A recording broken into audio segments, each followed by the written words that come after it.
Hola, ¿qué tal, familia del Espíritu Santo? Me da mucho gusto que estén aquí presentes con nosotros. Recuerden que este año estamos festejando el año jubilar de la esperanza y justo por eso tenemos la entrevista con una persona muy especial que ha nacido aquí en la parroquia, que tiene una historia increíble aquí en la parroquia, que ha contagiado a mucha gente de esperanza cara a cara, en vivo, con lo que él hace y con lo que él realiza. Y justamente en este año también, aparte de festejar el año jubilar, estamos también conmemorando los 40 años del terremoto de 1985.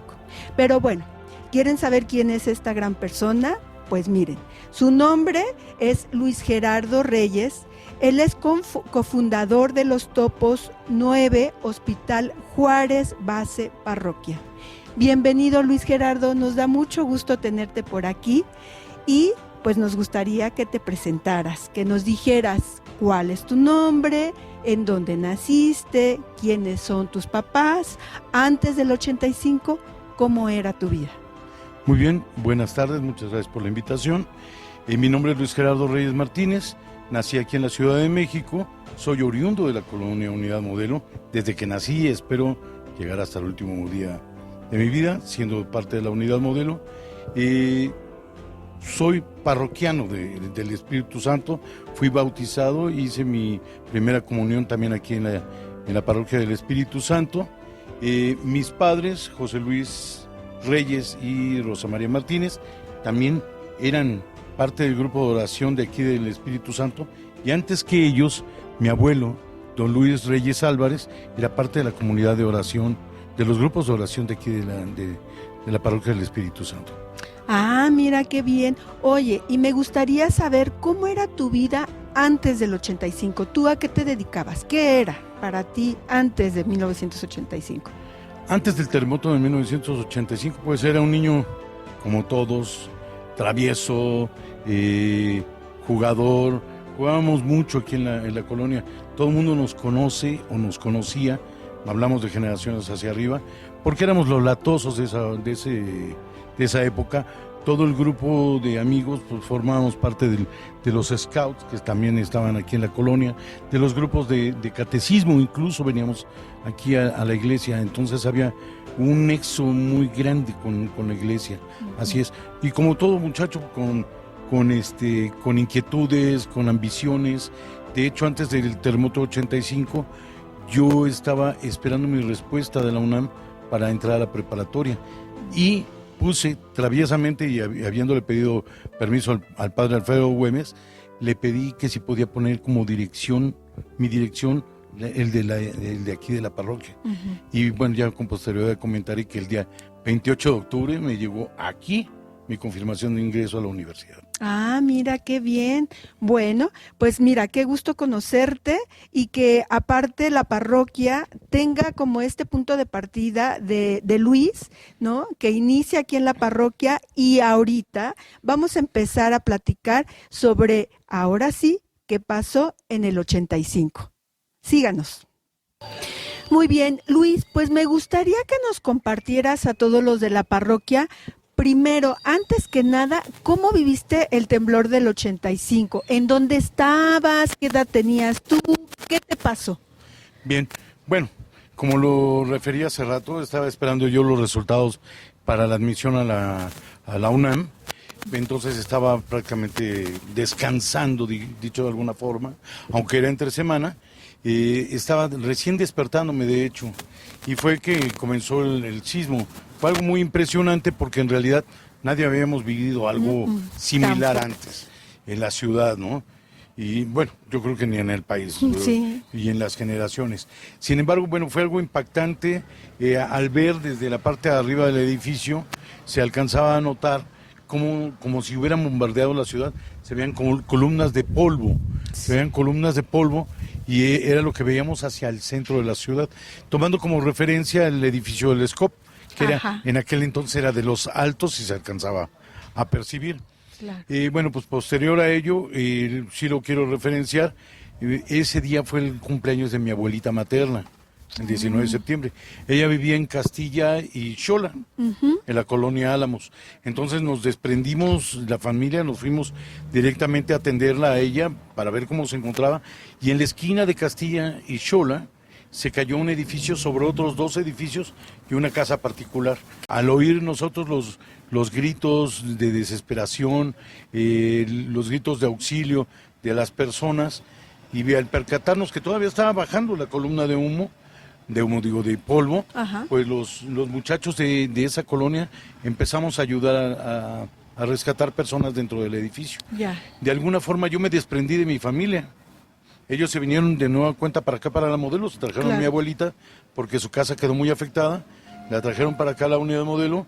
Yo me quedo ahí en el edificio, que era una torre de 16 pisos que había caído sobre 2 edificios más y sobre una casa que estaba en la esquina donde ahora hay un restaurante de biscuits muy famoso. Y de ahí sacamos, de entre el día 19 y 20 de septiembre, sacamos alrededor de 60 personas vivas. ¡Wow! ¡Qué increíble! Sin saber lo que estábamos haciendo, simplemente ayudando, dando ese impulso, esa esperanza de vida a esas personas que pedían auxilio. En el momento no pensamos ni tampoco medimos la magnitud del peligro, ni lo que había encima de nosotros, que era lo mismo que había atrapado a esas personas, pero esos lamentos, esos gritos de auxilio fue lo que nos motivó a ayudarlos a ellos. Sí quiero decirlo, fue no en el momento, fueron más de 24 horas laborando. No fui yo solo, fue un conjunto de jóvenes voluntarios. Que esa es la parte más importante, la respuesta de los jóvenes que se dio ahí, sin demérito de los adultos, pero ahí los jóvenes salimos a ayudar sin ningún interés. Y sí quiero también precisar otra cosa que sucedió aquí en la colonia, la escuela de aquí, el centenario del himno nacional, se cayó, y Carlos Ajuria Zapata, también miembro del grupo de los topos, sin ser topo, fue y rescató a la directora y a sus 2 hijos, que fueron los únicos que se quedaron atrapados en esa escuela. Mira, qué importante eso. Y también esto que marcas, ¿no? Siempre la característica de los jóvenes es salir, ¿no? Y ayudar. Creo que eso para los mexicanos ha sido muy simbólico.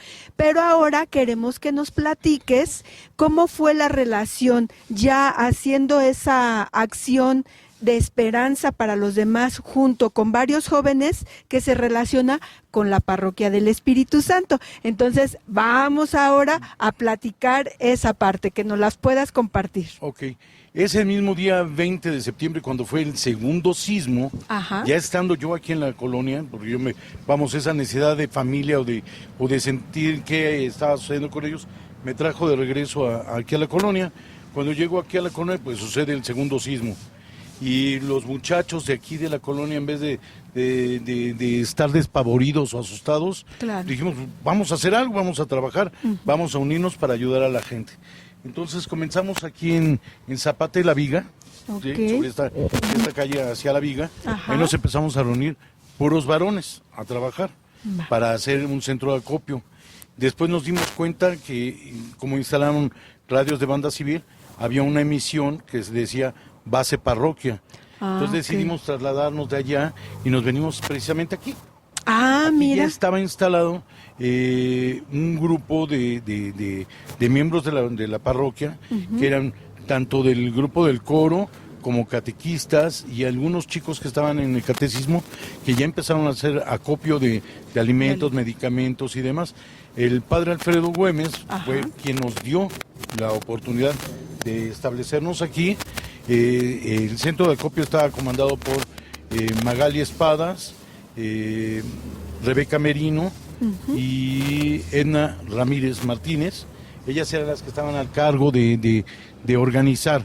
Y aquí había muchos voluntarios, muchísimos voluntarios, entre ellos muchos de los chicos que estaban en el catecismo y otros que eran parte de la colonia. Volvemos otra vez, no necesariamente estaban en catecismo, pero que nos conocíamos de toda la vida, entonces empezaron a llegar y a colaborar en auxilio aquí en la Parroquia del Espíritu Santo.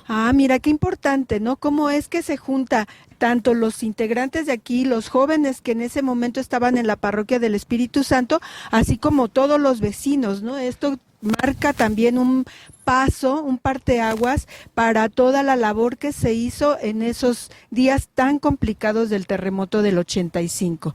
Y me gustaría también que nos compartieras como también ahorita los lugares a los que se pusieron, se colocaron. Vamos Claro. a seguir con esa parte, ¿te Sí, parece? nada más voy a comentar, Sí. base parroquia, como tal, la parroquia del Espíritu Santo, base parroquia nace el día 20 de septiembre, con la anuencia del Ok. padre Alfredo Güemes y de toda la comunidad de la parroquia, y fue uno de los centros de acopio y distribución más grandes en la ciudad.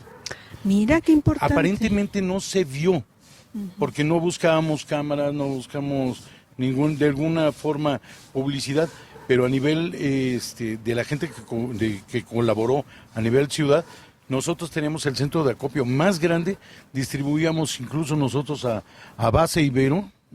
Sí, Ajá, que estaba está aquí cerca. Ujú. A Base Ibero ellos hacían la distribución, a Base Anáhuac, que era la Universidad de Anáhuac, se llevaban mira. de aquí cosas para ellos hacer distribución, a 5000, que era el gimnasio de la Benito Juárez, Ajá. le dábamos alimentos calientes, salían de aquí, alimentos calientes para incluso San Camilito, donde Ajá. están los mariachis, se salía alimentos, ropa, frazadas, medicamentos, todo salió de aquí.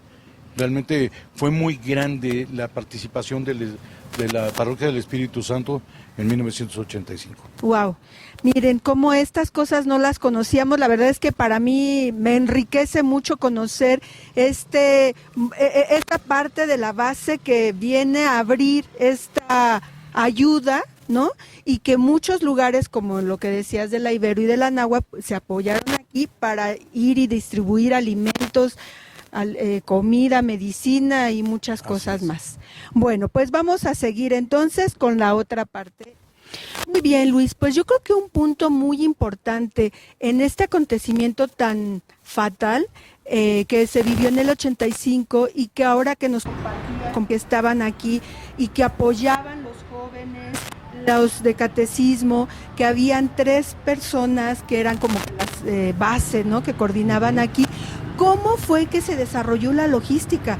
Porque sabemos, y lo hemos vivido también en otras situaciones en las cuales hay mucha gente que quiere participar, que quiere apoyar, que quiere ayudar, pero organizar eso, mandar todo lo que ustedes recibían. Platícanos, ¿cómo fue esa organización, esa logística? Bien, la logística comienza siempre con una coordinación. Si no existiera una coordinación, entonces sería una desorganización. Claro. Afortunadamente habían 3 personas que estaban a cargo de la coordinación, 3 miembros de la comunidad de la parroquia, Rebeca Merino, Magali Espadas y Edna Ramírez, que eran las que estaban encargadas de coordinar a todos los voluntarios que se encontraban aquí. Los voluntarios, muchos eran catequistas y jóvenes de oración, los mismos chicos que venían a catequismo, que nos conocíamos, que éramos parte de la comunidad, aún con las diferencias de edades, nos conocíamos. Este es un mini pueblo, llamémoslo de alguna forma. Sí. Todo el mundo nos conocemos. Entonces, pues era fácil, así fue más fácil, al haber esa cercanía, se hizo clasificación de alimentos, clasificación de medicamentos, de ropa para mujer, niño, niña y para varones. Esa clasificación, llegaban aquí un diputado, sí lo voy a decir, un diputado que también es de la colonia, o sea, todo el mundo aquí fue de la colonia, se llama Arturo Dueñas. Él nos consiguió el pase directo al aeropuerto, entonces todo lo que se descargaba en el aeropuerto llegaba aquí. Llegó un momento que la fachada de la iglesia ya no fue, en cuanto a dimensión, ya no era tan permisible, ¿sí?, por el espacio. Entonces llegó el misionero de la fe, del Espíritu Santo, el padre Alfredo Gómez, que nos autorizó a utilizar el interior de la iglesia para hacer el acopio de todos esos bienes para poder distribuir. Ya, o sea, ustedes ya no se daban abasto con todo lo que les enviaban. Así y el padre Alfredo Güemes, misionero del Espíritu Santo, es el que les permitió. Así es, continuar con esa labor, porque fue titánico, fue muy grande. Como lo dije hace rato, el Espíritu Santo fue tan grande a nivel Ciudad de México, Claro. que nosotros aportábamos muchos elementos de aquí en clasificación y distribución. Qué bonito, y quiero compartir eso con ustedes, hermanos de la comunidad del Espíritu Santo. ¿De qué año estamos hablando? De 1985, y aquí esta comunidad era y sigue siendo muy sólida, pero qué importante es el que se unieron catecismo, jóvenes, los vecinos. Qué importante esta parte. Tú decías, la unidad modelo es como un pueblito, pero qué bonita experiencia y qué bendición por parte de Dios el que toda la gente se haya unido para apoyar aquí en el 85, ¿no? Es algo de verdad que tenemos que tomar en cuenta como parroquia.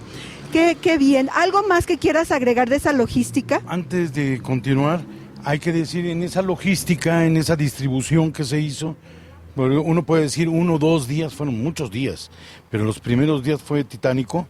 Surge una llamada el día, en la madrugada de 21-22 de septiembre, surge un llamado por banda civil, donde requerían removedores de escombros. Okay. Y ahí es donde surge la otra parte de base parroquia, los topos, que sin ser topos fuimos convocados como removedores de escombros para acudir al Hospital Juárez.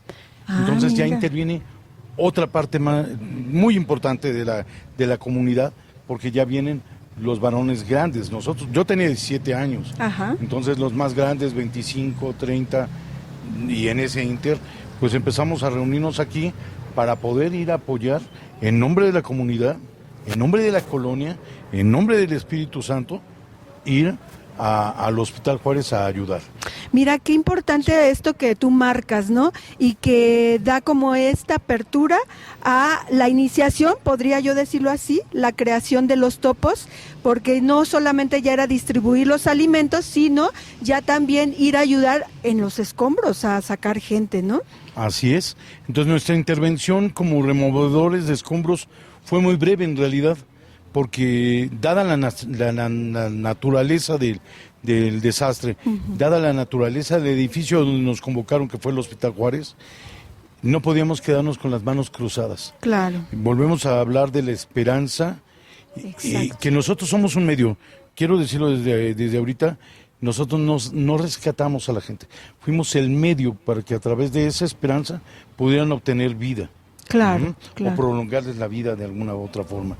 Así que cuando llegamos a Hospital Juárez representando, y así está registrado, nosotros llegamos como removedores de escombros de la colonia Unidad Modelo de base y de la parroquia. Base parroquia del Espíritu Santo, así de largo. Y cuando llegamos ahí, por aras del destino, nuestro compañero vecino y también miembro de la congregación, Carlos Ajuria Zapata, fue que detecta al primer bebé. Wow. A la primera bebé, de la cual ahora sabemos que se llama Juana Arias. ¿Sí? Juana Jazmín Arias. Él la detecta, y detrás de él entró Raúl, después seguí yo, y así Ariel y todos los miembros fuimos entrando en cadena para llegar al primer bebé, solamente guiándonos, sí se vale decir, por su llanto, pero con mucha esperanza. La palabra esperanza es algo que nos motivó. No teníamos luces, teníamos unas lámparas improvisadas que nos habían dado, así que lo voy a decir tal cual. Nos iluminó el Espíritu Santo. Claro. Alguien nos abrió el camino dentro, alguien nos dijo, directa e indirectamente a nuestro corazón, nuestra mente nos dijo, vamos, sigan adelante, esas personas que están dentro los necesitan, y nos iluminó el camino para llegar a cada uno de los bebés. Fueron 9 bebés en total los que rescatamos. Bendito Dios. Y enfermeras también. Miren, de verdad que esto me conmueve mucho, ¿no? Y cómo lo dices tú, o sea, la esperanza, la efusión del Espíritu Santo, esta fe, que es la que los hizo, vamos y seguimos. Y algo que dices, ¿no? Que me impresiona mucho, el llanto del bebé.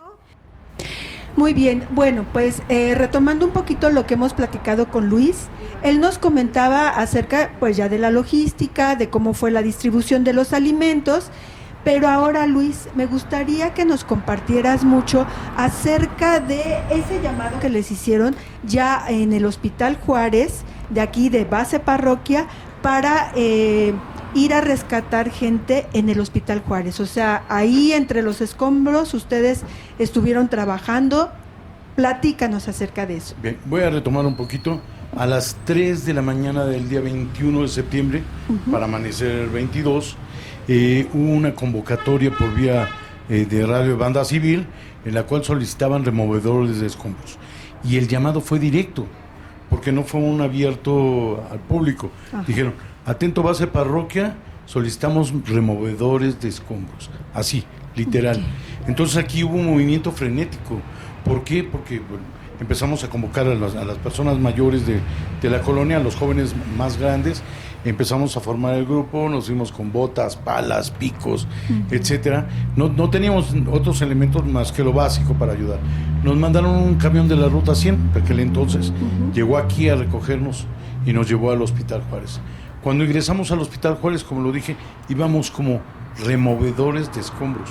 No íbamos con ninguna otra intención, pero el destino cambia, dio un giro muy grande porque un compañero de aquí de la colonia, Carlos Ajuria Zapata, él se cae y donde cae escucha el llanto de una bebé. Ay, qué impresionante. Y en vez de decir, vengan, ayúdenme, estoy herido X, dijo, hay un bebé, vamos, vengan, vamos a sacar al bebé. Se mete al túnel y como tal empezamos a hacer el túnel. Íbamos pasando escombros de mano en mano, fuimos ingresando, primero Carlos, después Raúl Mesa, después un servidor, después Ariel Ballinas y así todo el grupo de rescate. Empezamos a trabajar. Llegamos a nuestra primer bebé. Fue impresionante, porque dentro de la mole, la hecatombe que era ese edificio, que a diferencia de todos los edificios eran impresionantes, pero el edificio del Hospital Juárez fue algo impresionante. Era una torre de 12 pisos, más 2, que era una sala de televisión y el helipuerto, se vinieron abajo. Y estaba sobrepoblado, era un edificio que albergaba a pacientes de muy escasos recursos, realmente, médicos con mucha vocación, eso sí hay que decirlo, y desafortunadamente pues mucha gente quedó atrapada ahí. Llegamos a la primer bebé y es una impresión porque, dicho de alguna forma, el edificio era un monstruo y los tenía atrapados, y nosotros fuimos solamente el medio. ¿Sí? Para nosotros el llanto del bebé, más que un llanto desesperado, era un clamor de esperanza, de ayuda, y eso nos motivó a nosotros. Entramos nosotros en la madrugada del día 22 de septiembre, empezamos de noche, obviamente, empezamos a buscar a esa bebé en específico. Claro. Llegamos con ella, la sacamos y la fuimos pasando de mano en mano, arrastrándonos de espaldas o bien en 3 puntos, haciendo los arrastres para sacarla sin lastimarla más de lo que ya estaba ella. Claro. Y cuando sale la bebé, nosotros esto que les estoy comentando fue lo que percibimos dentro, pero hay escenas del exterior, escenas del exterior donde nada más oímos un gran silencio y de repente alguien gritó, ¡Viva México! Ay. Empezaron a aplaudir y los flashes de las cámaras en el exterior penetraban al interior y se sentía algo extraño, ¿no? Como lo referencié hace rato, algo nos guió a los bebés y después de ella siguió otro bebé que también continuaba llorando y así sucesivamente. Podría llevarme horas contando el rescate de los bebés, pero fueron mucho, ir, venir, subir, bajar, romper, cortar, sin tener experiencia en manejo de herramientas, siendo, como lo repito, éramos puros jóvenes los que ingresamos al interior del edificio. El más grande tenía 25 años, yo tenía 17, entonces realmente veamos que la participación de los jóvenes fue impresionante, ¿no? Claro. Llegamos al último de los, a la penúltima bebé, se llama Sara Valencia. Sara Valencia estaba atrapada en su cunero, estaba encajada de su espalda con unas varillitas de la misma canastilla. Nos costó mucho trabajo rescatarla. La sacamos, por suerte bien se empaquetó, la sacamos a entrega al exterior y nos quedaba el último de los bebés que lloraba. Ahora sabemos que se llamaba Crisanta, Ajá. Desconozco sus apellidos en Claro. realidad. Se llamaba Crisanta la niña. Ella se encontraba con una paciente que no era su mamá. Era una paciente que había ido a hacerse una operación, pero pues el destino los puso cerca. Ella le mojaba los labios con suero pedialite que había Ay. tirado ahí, habían botellas de suero, y mantuvo esa bebé durante todo el tiempo.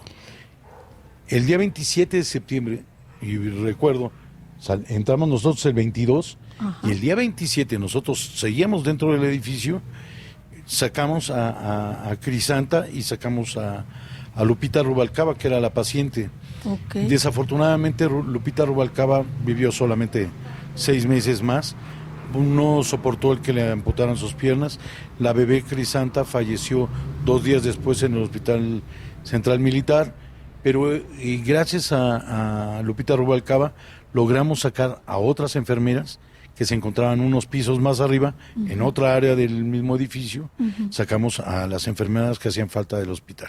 Wow. Así es. Híjole, pues es que la verdad es que es muy impresionante. Ahorita justo lo estás describiendo y parece que yo me lo estoy imaginando, ¿no?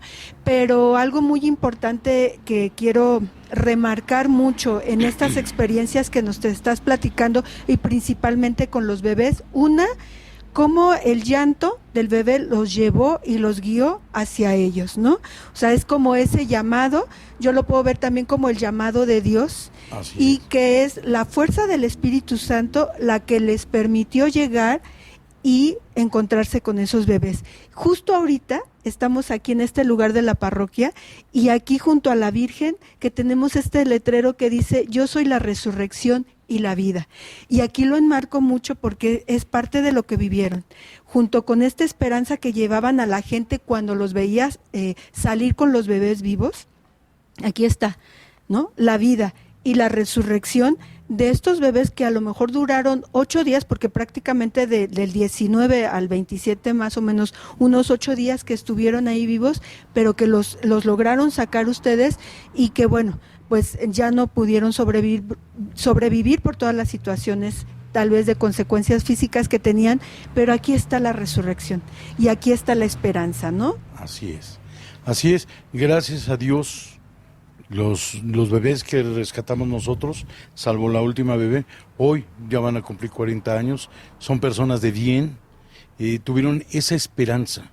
Esa esperanza, y lo vuelvo a repetir, nosotros no los salvamos, solamente fuimos el medio para que ellos lograran su resurrección. Exacto. Y su vida. Y su vida. Así claro. es. Al igual que a las enfermeras y a todos los que hemos ayudado, pues ha sido así, ¿no? Porque de otra forma ellos hubieran quedado dentro y hubieran Exacto. muerto, ¿no? Y el haber estado dentro dentro del edificio, aún con vida, el haber salido fue esa resurrección, fue precisamente esa segunda oportunidad que les dio Dios y que les dio la vida. Claro, pues de verdad que quedamos como en esta parte en la que ahora actualmente vivimos, esta celebración del año jubilar. ¿Cómo no tener esperanza ante estas situaciones que se han vivido? Ahorita que nos dices, hay bebés, ¿no? Ya de 40 años, con nombre y apellido, que siguen viviendo, que son pues hombres de bien, ¿no? Para nuestro país, para la iglesia, para Dios, y que pues ahí tienen, ¿no? Esta esperanza que les dio esta resurrección y esta vida, ¿no? Claro. Muy bien, pues vamos a seguir con nuestra entrevista con Luis. Ahora vamos a pasar a otra parte de esta entrevista que tenemos contigo. Luis, ahora hay algo muy importante y es un punto que no hemos tocado, pero sí me gustaría como que tú nos lo compartieras.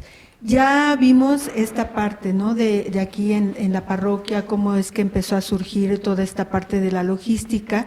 Sin embargo, hay un punto como muy medular en el cual ustedes tenían que realizar ciertas actividades de descanso. O sea, porque de verdad el cuerpo lo pedía. Yo creo que la adrenalina los hacía pues seguir buscando y buscando ahí en el Hospital Juárez.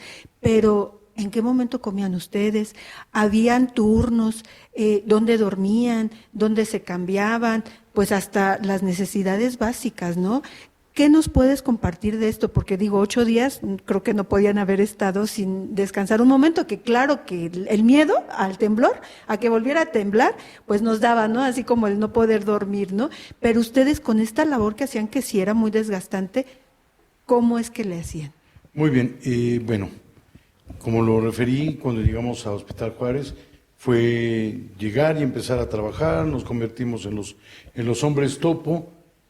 En cuanto ingresamos nosotros al túnel, o a los túneles, porque fueron 2, en cuanto ingresamos a los túneles en busca de los bebés, no transcurrió el tiempo.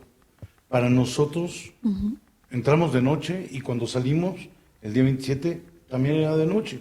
O sea que en realidad no hubo cansancio, tal vez sí físicamente se sentía, pero mentalmente para nosotros transcurrió una noche, sí, así fue, entramos de noche, salimos de noche, tal vez fueron unas horas, sí, nos pasaban agua en bolsitas, nos pasaban leches en Tetra Pak, nos pasaban leches, nos pasaban de repente una torta, y en el mismo túnel, aunque estábamos todos en conjunto dentro de los túneles, no estábamos pegados, salvo en algunos lugares, principalmente los 3 que estábamos hasta el frente.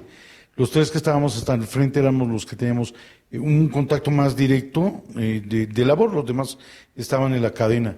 Entonces, y tampoco el espacio lo permitía porque eran túneles muy pequeñitos. Claro. No era de pararnos, ni siquiera en los lugares donde pudimos, estábamos de cuclillas prácticamente y con las losas en la cabeza. Entonces, nos pasaban una torta, nos comíamos la torta, el agua o bien la leche, que también fue importante por aquello de las intoxicaciones. Claro. Pero en esos 8 días que estuvimos, nosotros, no es cierto, nosotros estuvimos del 22 al 27. O sea, estuvimos 5 días dentro del túnel, no sentimos cansancio. Sí, cuando salimos nos dimos 15 minutos de descanso porque ya tenemos en puertas el rescatar a las enfermeras. Entonces, tomamos un descanso ahí mismo en el Hospital Juárez, junto a los bambús, pusieron unas bolsas de plástico, ahí nos tiramos como indigentes prácticamente, y a todos acurrucados, los que quisieron ir al baño pues tuvieron que hacer sus necesidades, etcétera. Continuamos con los rescates y nuestros periodos de descanso fueron muy breves. Y por lo mismo que pasaba el tiempo y no sabíamos medir el tiempo en el que estábamos, ni los días en los que nos encontrábamos, los momentos así de flash era dormir 15 minutos y regresar. Y no es porque alguien nos estuviera controlando el tiempo, sino porque la misma adrenalina, como lo dijiste, nos tenía copados. Era más importante sacar a la gente que sentir un rato de descanso. Ahora bien, en algunos momentos, y lo voy a referenciar, el mismo ejército nos decía, váyanse a descansar, nos sacaban del área y es cuando veníamos aquí a la parroquia, que era nuestra casa, era nuestra base, y precisamente donde estamos sentados ahorita, este era un poco más grande el salón, no estaba ese muro, entonces estaban las bancas, dormíamos en las bancas, nos bañábamos ahí donde está la fuente, por había una toma de agua, nos bañamos con la manguera, nos volvíamos a poner las mismas ropas sucias que traíamos, pues no estábamos en un desfile de modas, ¿no? Realmente lo que traíamos puesto era lo importante para trabajar. Perdón, pero entonces ahí donde está la fuente, ¿no estaba la fuente y a manguerazos se bañaban? O sea, agua fría y como viniera. Wow. Sí, y era un super baño para ese momento. Los reconfortaba. Sí, no, pues estábamos llenos de polvo, sangre, el olor a los cadáveres, o sea, era algo bastante fuerte. Entonces, darnos un baño, aparte de que nos despertaba, pues sí nos mantenía limpios aparentemente, aunque nos volvíamos a poner las más rompas. Wow, qué increíble esta parte de lo que vivieron y también me llama mucho la atención esto que dices, o sea, entrábamos de noche, salíamos de noche, o sea, ustedes no medían el tiempo en el que estaban allá, ¿no? ¿Cómo, vuelvo a lo mismo, esta esperanza les daba esa fuerza para soportar todo ese tiempo y no soportar, sino vivir en ese momento esas situaciones y que pudieran ustedes seguir rescatando a gente, ¿no? Pues yo creo, en lo personal manejo, éramos jóvenes, no es lo mismo ahora. Claro. que hace 40 años, ahora sí, ¿no? Era lo mismo hace 40 años, éramos jóvenes, éramos muy impetuosos. Voy a volverlo a decir, y sí tiene mucho que ver. Algo nos guió, no fuimos solos. Algo nos dio la oportunidad de no herirnos. Tal vez sí, cortadas, quemaduras, etcétera, pero de no morir, porque estábamos en un lugar muy peligroso. Habían muchísimas toneladas encima de nosotros. Aprendimos mucho, sí, aprendimos mucho de ello, a cómo cuidarnos y a cómo cuidar a las demás víctimas, pero si lo vemos impersonalmente, había esa mole encima de nosotros y alguien le estaba sosteniendo. Por donde pasábamos, alguien no permitía que se nos viniera abajo, aunque hubieron bastantes incidentes que pudieron haber sido fatales, alguien nos protegió. Y como lo vuelvo a repetir, fuimos el medio para que a través de esa esperanza, los niños, las enfermeras, los médicos y los pacientes que rescatamos tuvieran esa oportunidad de vida. Fíjate que algo que tú mencionas y es muy importante.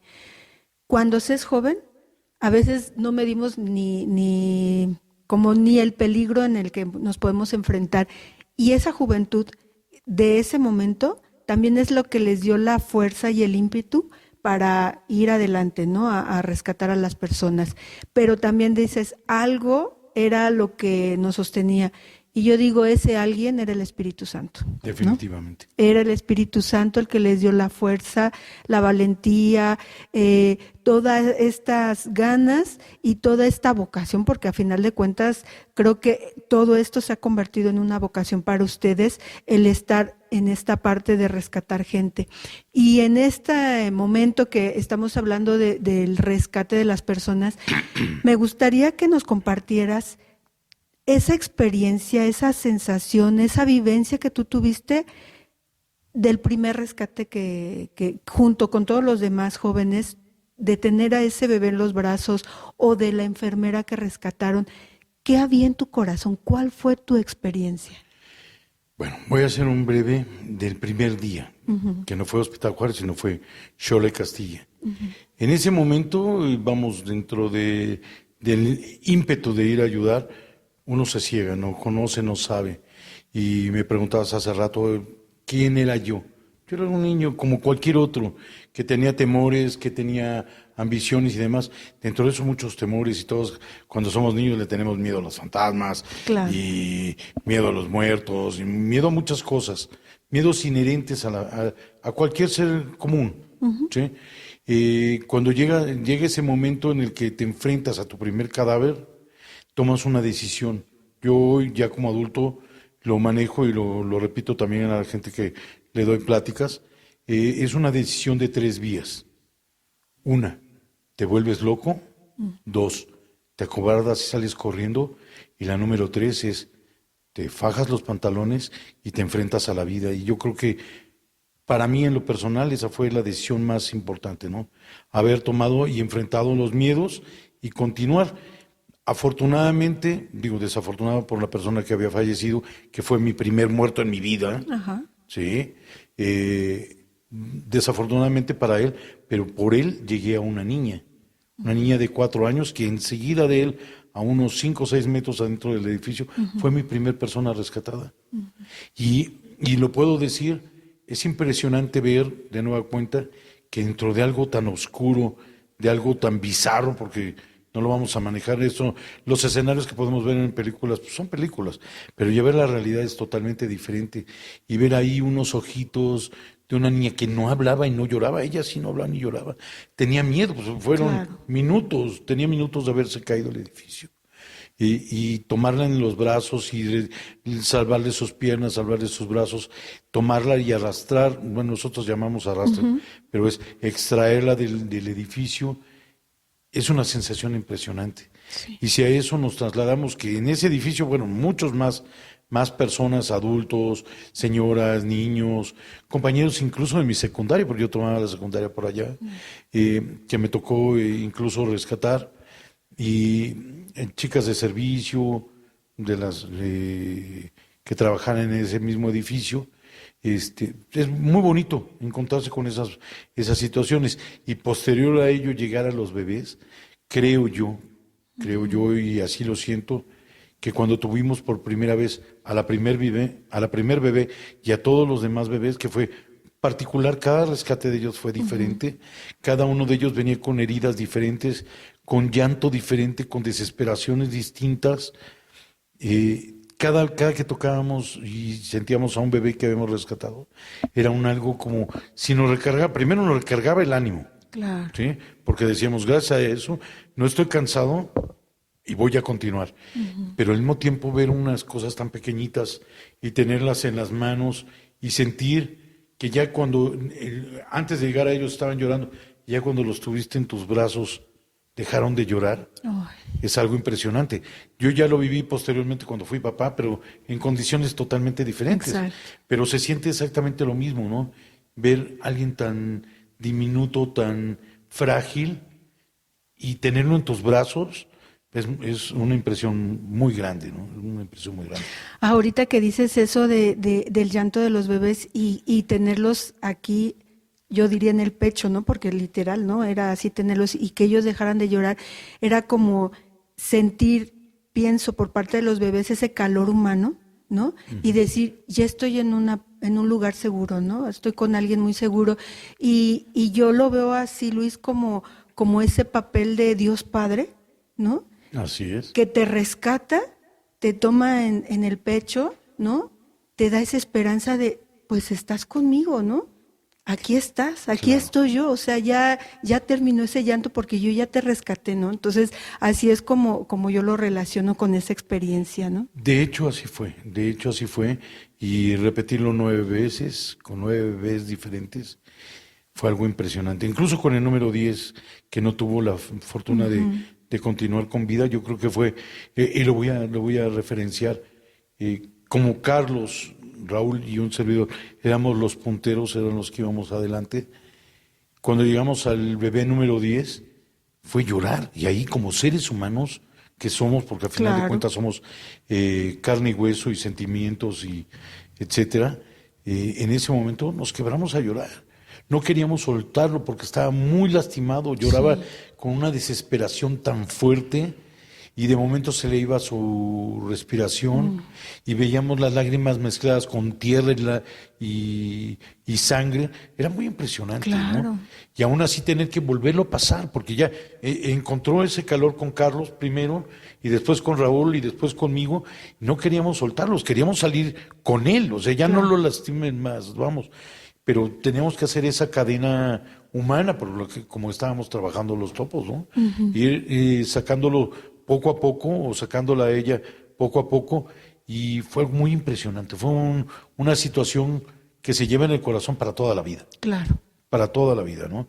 De alguna forma, sí lo voy a decir, así lo sentimos, porque no es palabra de personal, sino de todos los que estuvimos involucrados, nos sentimos como los papás. De alguna Exacto. forma, fueron nuestros primeros hijos, ¿sí? Con esa distancia, ¿no? Pero digo, porque a 40 años, hasta ahora en estos 40 años, va a haber la primera reunión de algunos de los bebés, hoy hombres o mujeres, Claro. con quienes realmente los rescatamos, ¿no? Ellos no lo sabían, ellos no tenían ni idea quiénes eran los que los habían rescatado. Claro. En realidad, así es. Híjole, pues mira, esta parte, como dices tú, fuimos como los primeros papás, ¿no? Pues es un llamado también de Dios, ¿no? Es un Definitivamente. llamado de Dios y justo ahorita que estabas compartiendo esto me estaba acordando también, ahorita hace unas horas la homilía del padre Héctor, en el que hablaba, ¿no? De la puerta angosta y de esfuérzate, ¿no? Y esta homilía queda en lo que ustedes hicieron, ¿no? Ustedes se esforzaron y encontraron puertas muy angostas, ¿no? Túneles muy angostos en los que ustedes fueron caminando y que sacaron esos bebés, los rescataron y les dieron ese consuelo que necesitaban ellos, ¿no? Es una bendición esto que nos estás comentando y también pienso que esto es como un parteaguas en tu vida. ¿Qué pasó después de este tiempo, ¿no? Del 85, llamémosle de este año, ¿qué cambió en tu vida? ¿Qué cambió en tu profesión? ¿Seguiste trabajando en los topos? ¿Cómo se fue creciendo este grupo y desarrollando? Bien, bueno, como persona o como individuo, pues fui creciendo también con ese recuerdo, que al mismo tiempo no es solamente un recuerdo de historias, sino de experiencias. Y esas experiencias van creándote un perfil de vida, un perfil de vida. Hoy soy abogado por profesión. Qué bien. Tuve la moneda en el aire, ¿no? Dije, o soy abogado, que era mi pasión y no me arrepiento de serlo, y por el lado de la familia muchos eran médicos. Dije, bueno, tiene más relación con los rescates ser médico, pero a final de cuentas decidí ser abogado, pero no dejé de estar involucrado en rescates. Continué durante estos 40 años yendo a muchos desastres, El Salvador, Colombia, estuve en Armenia, Rusia, cuando todavía Armenia era parte de Rusia, Centroamérica, estuve en Chile, en Estados Unidos, en las Torres Gemelas, en los dos terremotos de de San Francisco y en el de Los Ángeles, en desastres aquí en México, como fue Paulina en 97, en 95 estuve en Colima, en 92 en Guadalajara, también en el huracán Gilberto, y siempre representando a quién. No era Luis Gerardo Reyes el que iba, era Luis Gerardo Reyes, miembro de un grupo, Topos 9, Hospital Juárez. Aunque estuviera con otras personas o con diversos grupos, siempre enarbolé y saqué en alto primero a los topos y a donde nacimos, a la base parroquia, siempre. Y si tenía oportunidad de platicar con posterioridad o las anécdotas que se dan en los momentos de descanso, siempre transmitir el origen, Claro. el origen y el espíritu del grupo, que era totalmente loable, totalmente altruista, sin ningún interés, Claro. definitivamente. Hoy soy el comandante y fundador de Toposar ONG, es Brigada de Rescate, Atención y Búsqueda y Rescate para casos de desastres, Toposar ONG.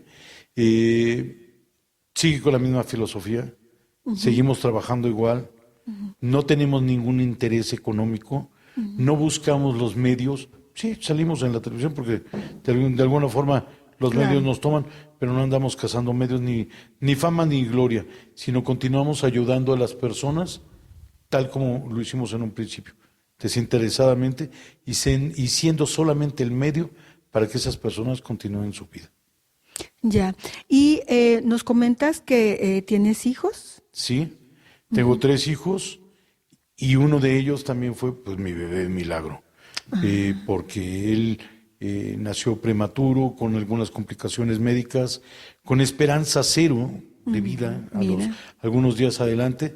La mamá lo salvó, en realidad, porque fue quien le dio calostro y el corazón, pero realmente estuvo separado 7 días aproximadamente del bebé en lo que se recuperaba, pero él fue nuestro bebé milagro, ese fue el milagro de casa. Mira, Eso qué es lo que bonito. yo le pedía a Dios hasta antes de mi primer hijo, el grande, el bebé milagro de casa y mi niña, siempre le pedí tener un hijo, tener hijos. ¿Por qué? Porque yo veía, pues, vuelvo a repetir, era el más joven de todos se casaron, tuvieron hijos. Yo decía, ¿y cuándo me toca a mí, no? ¿Y ¿Cuándo yo me va qué? a premiar Dios con un hijo? O hijos, ¿no? Y bien, pues así fue. Me premió con 3 hijos maravillosos, muchachitos buenos, ¿sí? Muchachitos buenos. En realidad son mi todo, ¿no? Al final. Y cuando fueron creciendo tus niños o tus hijos ya mayores, ¿cómo fue que vinculaste esta parte de tu experiencia, ¿no? Del terremoto del 85, de este trabajo con los topos? ¿Cómo fue que tú se los fuiste transmitiendo? ¿Ellos están en esta parte o siguieron su camino fuera de esto? No, de hecho, base de la educación que yo les he fomentado a ellos y que ya también lo traen de corazón, porque eso también se nace, era el ayudar a la gente. Muy bien. Siempre ayudar a la gente, siempre ayudar al desvalido, siempre ayudar, no nada más al desvalido, o sea, cualquier persona que necesite ayuda y estés en la posibilidad de darlo, hazlo. Y si no estás en la posibilidad de darlo, hazlo Hazlo. también. Eso me lo transmitió y es palabras de mi abuela, no son mías. Decía, si tú ves a una persona que tiene hambre y tú tienes un pan, pártelo a la mitad y regálalo. Pero si ves que sigue teniendo hambre, mejor dale todo el pan, porque tú cuando llegues, tú tienes pan. ¿Sí? Entonces, de alguna forma, el ayudar a los demás es filosofía de la familia. Es una filosofía creada para ellos. Me preguntaba el padre Héctor, ¿y qué va a pasar con tus hijos? ¿Ellos también van a estar? Sí pueden apoyar en el grupo y son parte del grupo, pero no los arriesgaría a meterse dentro de edificios y hacer rescates directos porque yo sé lo que hay dentro y sería ponerlos en riesgo. Por eso ellos pueden colaborar y ayudar en muchas otras cosas sin ponerlos en riesgo, porque esto sí es un acto suicida, a final de Sí, cuentas. Nosotros tenemos pues, la mano de Dios, que es la que nos guía, claro. pero también somos seres humanos y como dicen los gringos, ¿no? Las cosas pasan, ¿sí?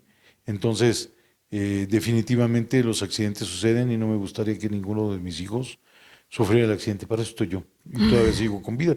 Y espero llegar hasta el último día de mi vida, sea coordinando, haciendo rescate directo o ambas, pero hasta el último día de mi vida yo voy a estar al frente de esto y fomentarle a nuevos jóvenes, a nuevas generaciones que continúen con este trabajo. ¿Sí? No todo es ser topo en realidad. La organización va más allá de simplemente rescatar, es alimentación, medicamentos, apoyo psicológico, reconstrucción, o sea, todo tiene un que ver. Y nosotros lo expresamos así. Tan valioso es un hombre topo, ¿sí? Como la señora que trae los tamales, aquel que trae agua para que tomes, los que mueven las piedras de un lado para otro, los que conducen las ambulancias, los que conducen los camiones, los señores de las grúas, todos somos importantes. Si no existiera ese engrane, no llegamos a esos bebés.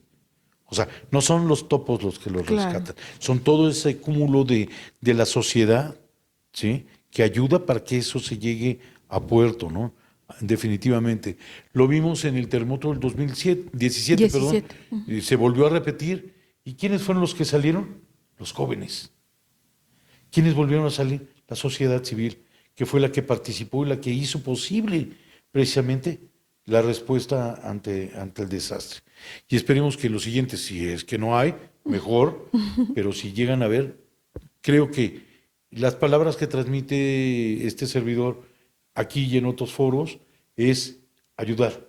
Y los jóvenes son los que lo tienen que hacer. Nosotros los viejos ya podemos ayudar. Vuelvo otra vez.